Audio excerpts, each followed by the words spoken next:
the Bliss Business Podcast, the show about empathy, connection, and consciousness in business. Today's episode is brought to you by Zero Company, your paid search, social media, and programmatic ad experts. Welcome back to the show. This episode is part of our new Empathy Expansion Kit series. I'm Stephen Sakach here once again with Tullio Siragusa. Hey, everybody. One of our main goals of our podcast is to help you build a more authentic business or work life. One of the ways to build that is through adding empathy and love into what you do. So we're going to break this up into a lot of bite-sized topics, some very short podcasts when you don't have time for the longer episodes. In our first episode, we cover cultivating empathy and building a daily practice for leaders. So some practical exercises and habits that you can adopt to be a more compassionate leader and build a more compassionate workplace. All right, Tullio, let's dive in here. For me, I've got a few things that I work on. I mean, obviously, I think one of the foundational things for any leader is to read widely, read diversely, read a lot, get a lot of perspectives, read stuff.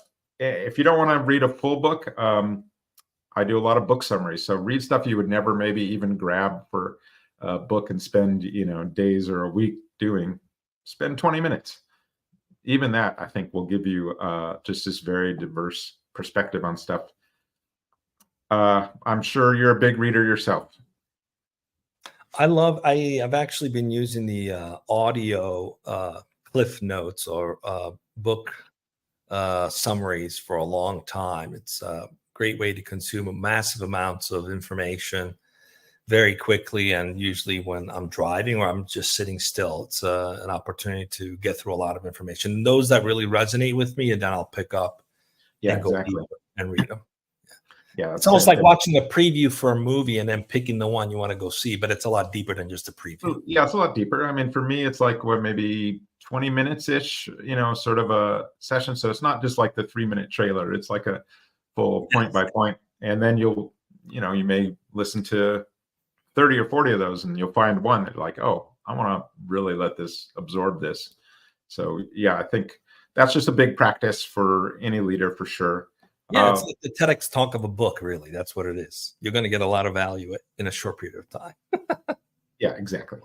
So this next idea, Tullio, something that we've talked about, sort of the appreciation audit or a reflective audit kind of thing at the end of the day. Talk about kind of what you do for that. Yeah, so I do this sort of retrospective at the end of each day, and it's an audit, if you will, but it's more than just an audit. It's actually an opportunity to go back in time and consciously change the outcome of a situation that I was responsible for. So just to give you an example, I look at where did I miss an opportunity to be empathetic throughout the day, whether it was someone I work with, could have been on the highway, could have been my children. There's a number of areas we interact with individuals that at one given time or another, we all know it. We've been snippy or short or downright just not very pleasant. So not that we want it to be that way, but sometimes it just happens. You're overwhelmed. You got a lot going on and you just snap. So I do an audit of that every end of the day. And I look at and identified, okay, who could I have been more empathetic to that I wasn't? And then I not only identify where it happened, I put myself in that person's shoes. I start to imagine what it was like to be on the receiving end of that, what feeling that might have conjured up, both emotionally and physically, because sometimes, people have a visceral physical reaction to negative emotions as well. And even if it created a bad taste, so to speak, in their mouth, right? So I go through that experience of putting myself in their own shoes, being the recipient of that, and what that experience might have been like for them, because I want to go through it myself. And then I play it the other way. I envision how I could have responded and the experience that the other individual would have had, and see if they would have had a positive experience and one that was more nurturing. So going through this, and sometimes those retrospectives take longer than others, depending on what happened that day. but they're so valuable because what I'm trying to do is you can't go back and fix what you did, right? But I can consciously go back and fix what I did so that moving forward, I step into a different consciousness the next time. I have a program that I've created that says, this is how this is going to make that person feel, but this is the alternative way that they could feel, which is a positive way if I practice empathy, even when it's difficult to do it. So I've been doing that for years now, and it's something I'm really committed to, and it helps me to continue to grow. We're not perfect. I don't get it right every day, but every day I try to do it more and more so that I can catch those moments and fix them proactively. Yeah, that doing it more and more, that's just getting reps in with a muscle kind of in your head in a way, right? It's like a sort of workout at the end of the day. Some of the other practices for me, I do are like beginning of the day practice. So it'll be, mindfulness meditation. I'll wake up. That's the first thing I do is some sort of meditation. The next thing I'll do is set some sort of intention for that day. So it could be an empathy related intention. It could be something, we've talked about this before. What are your values? How do you want to bring those to work and to whatever you're doing for that day? Trying to bring those out. So it's setting this sort of intention. So I've got some of those like beginning of the day exercises that are just these daily exercises. And you've got that nice review exercise at the end of the day. These are all good sort of daily practices. How about during the middle of the day, during that work week? I know one of the things with our work is we'll do like walking with like a teammate or something. You take a break and you go on a walk. We work in this really nice environment. So the walks, oceanfront and all that. So definitely pushes us to get out there. But just going through that exercise as well, you get this one-on-one time. Sometimes I'll just do a meeting with someone. Hey, let's go do a walk, and we'll go do, a 30-minute meeting while we're walking and talking about whatever. So that's like one of those sort of during the day practices. There's a lot of stuff you can do with setting up feedback, certain meetings, that type of thing, where you can have that weekly review, that kind of stuff, just to get that other perspective.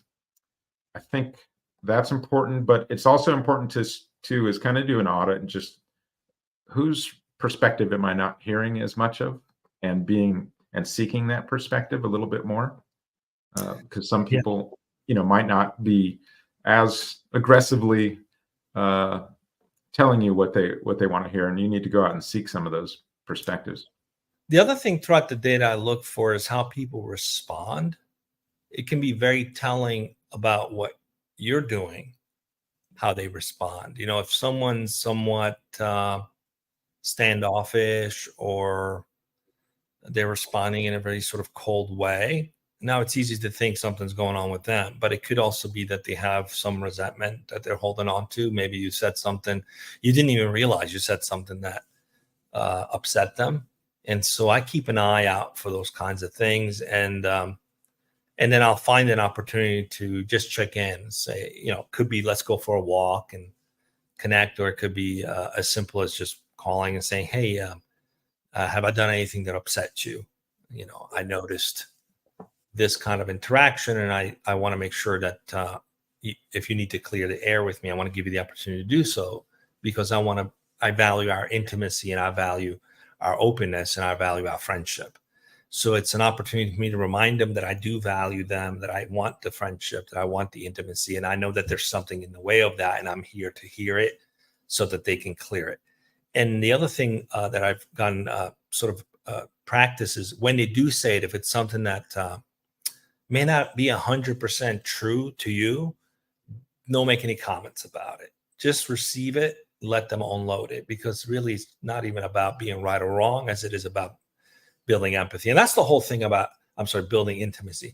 And that's the whole thing about being empathetic. It's not about being right or wrong.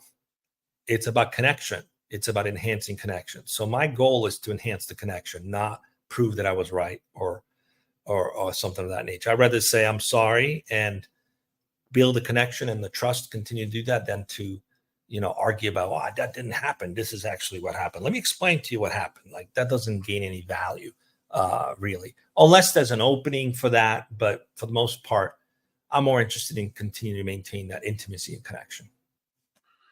Yeah, I noticed when you're talking about that, there's a lot of empathetic phrasing you're using in some of these questions and things you're asked. So that's another area where you can look at, what kind of things can I say? How can I support you? What do you need right now? There's certain empathetic phrasings you can work on throughout your day, no matter whether you're a leader or, whatever position you have.